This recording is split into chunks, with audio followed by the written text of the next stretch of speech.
পেনভিশন TV presents. আসসালামু আলাইকুম।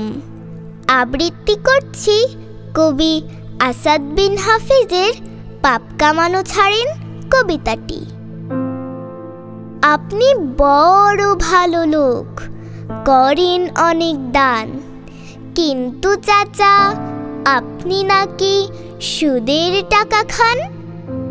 সুদ খাওয়া যে হারাম চাচা, আপনি এটা জানেন না? নাকি আপনি সবই জানেন, হালাল হারাম মানেন না? বাড়িতে তো বিল্ডিং দিছেন, গাড়ি কিনছেন ভালা, এবার লোভের দরজাটাতে দেন না একটা তালা।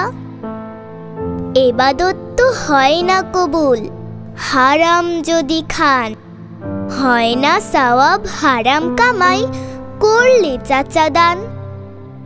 পুণ্য চাচা জমা করেন যতটুকু পারেন, তারও আগে আপনি চাচা পাপ কামানো ছাড়েন। ধন্যবাদ।